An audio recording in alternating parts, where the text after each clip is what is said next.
That's dope, man. Yeah, because I'm gonna be honest with you, like a few months ago, 6 months ago, or some shit like that, I remember like kind of going down the Skilla Baby rabbit hole and starting to watch all your shit on YouTube and everything. But at the time, I had a little bit of an issue with Sada Baby, so I'm kind of feeling like, oh man, like I probably shouldn't reach out for an interview. Shouldn't hold him.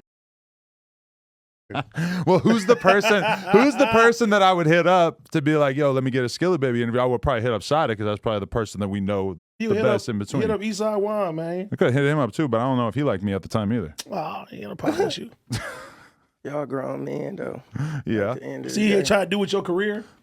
I was still in the position. I wanted to with him. I just felt like, is he gonna want with me because I might have an issue with somebody he's real cool with.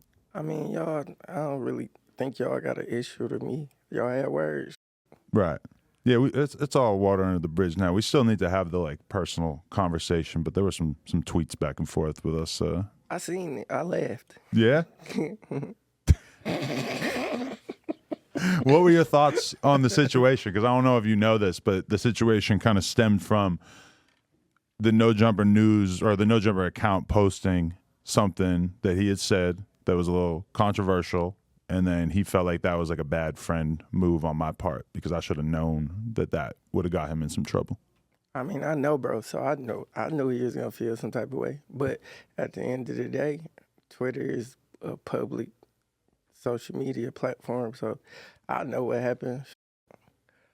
A blog gonna be a blog though. Like, I can't.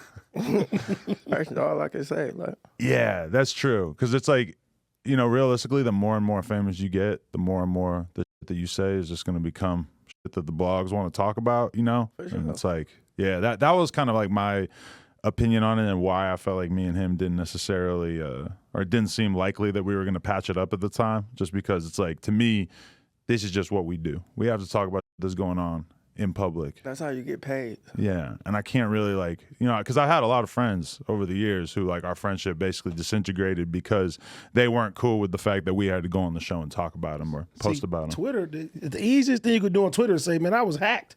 Ain't nobody see you say this shit anyway.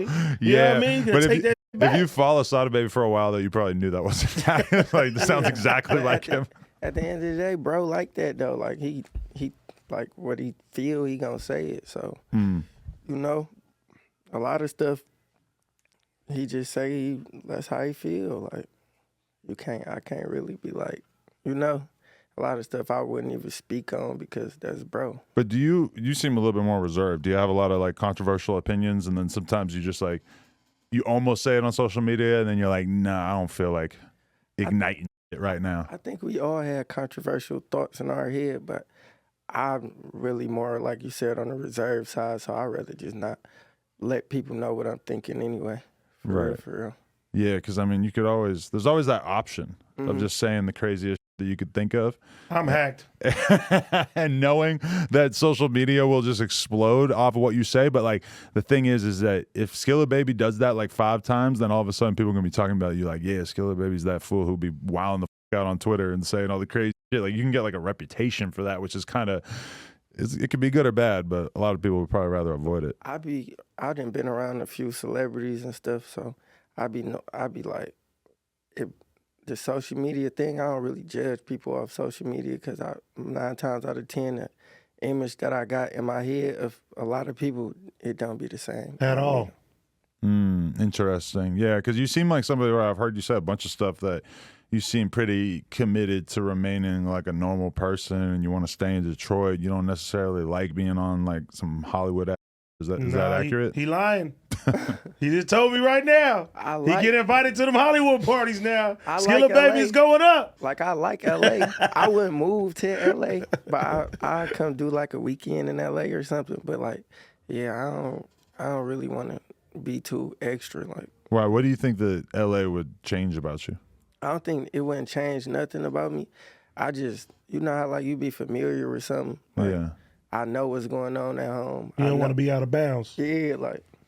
But in a way, though, does that feel like it would be like challenging yourself? Because when I think about like when I first moved to Long Beach like 12 years ago, it was very like it kind of sucked. You know, it was weird just not having my normal friend group around, my normal food spots, all the chicks that I knew. I kind of had to start from scratch. But then at the same time, I did feel like it was like an important challenge for me. Like it challenged me to sort of open up my personality in a way.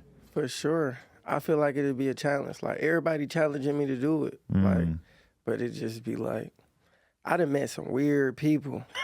I ain't gonna disclose even in this names, office, yeah. Like, I done met some weird people to where it'd be like, I'm familiar at home. Like, cause when somebody do something weird to me or something like that, I handle it a different way. Like, I don't be wanting to be messy and stuff like that. I'm like the type of person, like, if we had a problem, Adam, I'd like ask you to come talk about it in the hallway. And like whatever goes down, that just stay between us, you know? Right, I respect that. Yeah. So like a lot of people don't handle stuff like that way, or like it just be a lot of weird stuff going on. Like when you go other places, it's more about like clout and stuff like that. And see, the thing is out here is like, it's one thing, like you can hang with niggas from here, then you go to them Hollywood parties, that shit weird as fuck. You got to deal with the politics over there too. You know what I mean? You may say something being a real nigga and then they take it and, you know what I'm saying, to try to fuck your career up on top of that shit too is messed up. And when you're in that environment of like Hollywood parties and stuff, you just kind of have to know that like literally anybody who's going to show any kind of interest in me as a human being is only after the fact that I could benefit them in some way. Like if somebody wants to be your friend, the truth is that they want to be friends with an up-and-coming cool-ass rapper that's going to maybe make them have a poppin' celebrity friend that they could post a picture with or whatever. That's like 99% of it, because nonstop, this is the thing that you hear as a person who's not from L.A. Or I mean, I've been here for 12 years, so I feel like I have a decent vantage point, but you hear everybody in L.A. is fake. Everybody's fake. And it's like, yeah, kind of. Like there is an element of that, but like also some of the realest people you will ever meet in LA live here. But then all the fake people come here to be fake and to feed off each other. This is the problem. People move from out of town, right, live in LA, and they populate the scene. And then people come out here and be like, LA people are fake. Right. No, nigga, go south of the 110, meet the real motherfuckers. That's the real LA, not this Hollywood bullshit. You it'd be somebody from your own city that you like, man, oh, he from LA. Like, no, nigga, he ain't from LA.